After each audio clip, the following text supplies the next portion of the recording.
TikTok live Pakistan के अंदर ban है क्योंकि उन्हें पता है कि यहाँ के लोग इंतहा के बदतमीज हैं, इंक्लूडिंग माई ब्रदर। थोड़े में ज़्यादा एंटर हो गया, थोड़े में ज़्यादा बढ़ गया इनका। इनके पास हैकल थी, फैमिली व्लॉगिंग शुरू की, माँ बहनें दिखाई, इनके पास आगे पैसे। जब ये थोड़े में ज़्यादा एंटर हो जाता है ना तो लोग गलत हरकतें करते हैं। मैंने तो उमर को कहा इन्हें दफा कर, मैं कहा किसी और के हाथों जलील हो, हमने नहीं करना। हम चाहते भी नहीं थे कि लड़ाई बढ़े, हम तो कहते थे रफा दफा हो। रजब ने कहा है कि मैं तेन गोली मारांगा, इत्थों मारांगा, उत्थों निकलेगी। सुलह एक शर्त पे होगी, वेपन्स वगैरह यहाँ पे जमा करवाए, जो उसने किया ये उसकी माफी मांगेगा। आपने फैमिली व्लॉगिंग का जिक्र किया, इन फ्यूचर अपना भी प्लान है क्या? आगे अपनी वो बहन को नहीं चाहूंगा, ऐसी बगैरतियां करूँ मैं, मेरे दोस्त मेरी बहनों पे पैसे फेंक, नाउज बिल्ला, इससे पहले मैं मारी ना जाऊँ। अल्लाह माफ़ करे। और मैं साथ नाच रहा हूँ, डांस कर रहा हूँ, अल्लाह मुझे ऐसे पैसों से खुदा की कसम इतना दूर रखे जिससे जन्नत से दोज़ख दूर है।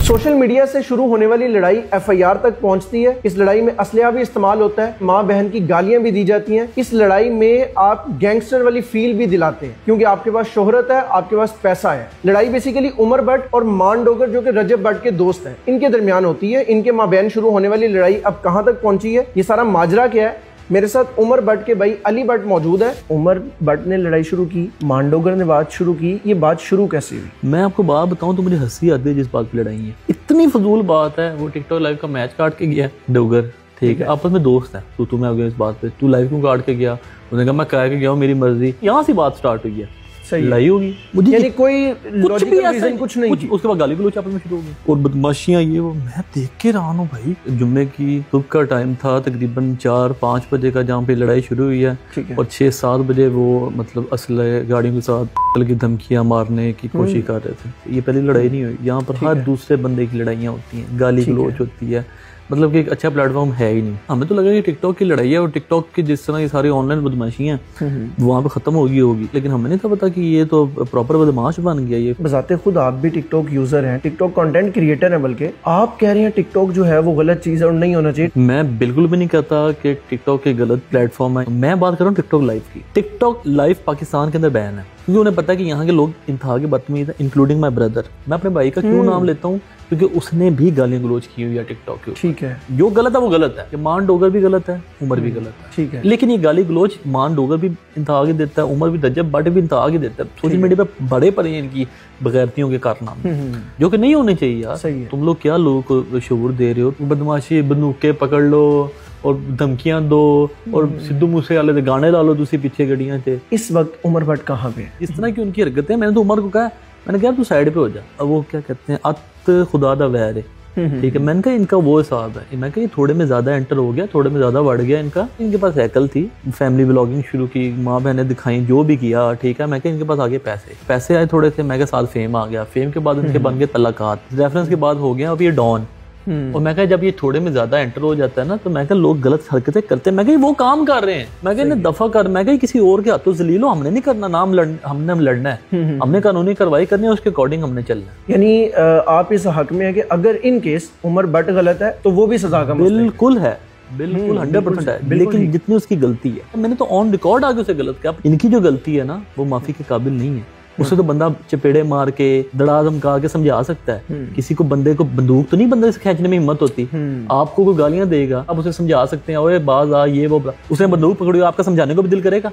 चैम्बर मार रहा हो, डर लगे, डर के मारे बंदा पास ही नहीं जाएगा। ये तो आप पुलिस के पास ही जाएंगे। जिस दिन वो असला लेके आए हैं या जहाँ ये घर के बाहर सारा मामला हुआ, उस दिन आप घर के अंदर मौजूद थे जी।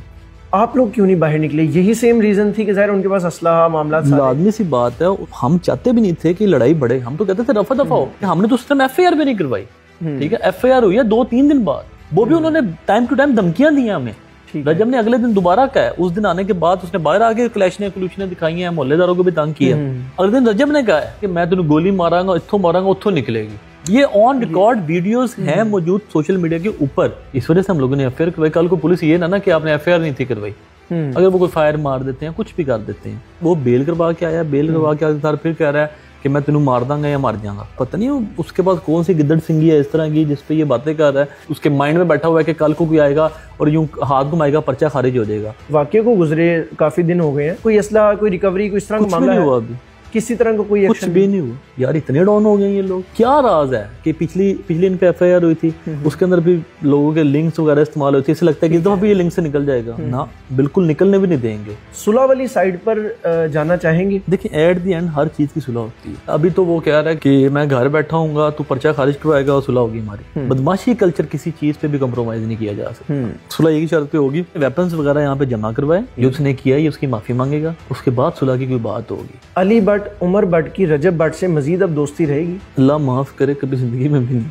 आपने फैमिली व्लॉगिंग का जिक्र किया, कोई इन फ्यूचर अपना भी प्लान है क्या? आगे अपनी वो बहन को नहीं चाहूँ मैं, ऐसी बगैरतियाँ करूँ मैं, मेरे दोस्त मेरी बहनों पे पैसे फेंके, नाउज़ बिल्लाह, इससे पहले मैं मारी ना जाऊँ। अल्लाह माफ़ करे। और मैं साथ नाच रहा हूँ, डांस कर रहा हूँ, अल्लाह मुझे ऐसे पैसों पे खुदा की कसम इतना दूर रखे जिससे जन्नत से दोज़ख दूर है। लगता है कि ये लाइव, ये मामला, ये बदमाशी, ये चीज़ें ठीक हो जाएंगी? एक ही हाल है, मैडम इस चीज़ पे एक्शन ले लें या IG सर खुद एक्शन ले लें। उसके बाद मेरा नहीं ख्याल कि कोई भी सोशल मीडिया पे कोई दोबारा ऑनलाइन बदमाशी करेगा। एटलीस्ट जो 10 साल, 12 साल, 15 साल, 8 साल, 9 साल, 11 साल को इन बच्चे देखें, वो कहें यार ना तो बदमाशी नहीं करनी। एक ऐसा केस जो है वो इतिहास बन जाएगा ना, उसके बाद सारी बदमाशी खत्म हो जाएगी। मामला फिर वहीं पे खड़ा है कि गोली वाला मजाक, असले वाला मजाक, ये गैंगस्टर वाली फील कहाँ से आ जाती है? आपस में अगर लाइव में बदतमीजी भी हो गई है, वो सोशल मीडिया प्लेटफॉर्म्स तक रहे, उसको घरों तक क्यों पहुंचाया जा रहा है? अगर पहुंचाया जा रहा है तो इदारे कहाँ पर है? क्योंकि ये पहला वाकया नहीं है, इससे पहले भी इस तरह के बेशुमार वाकयात हो चुके हैं। हमें सबक तब मिलेगा जब कोई वाकया रोनुमा हो जाएगा, फिर हम कहेंगे ओहो जल्दी से जी एक्शन लिया जाए, 24 घंटे के अंदर रिपोर्ट चाहिए मुझे।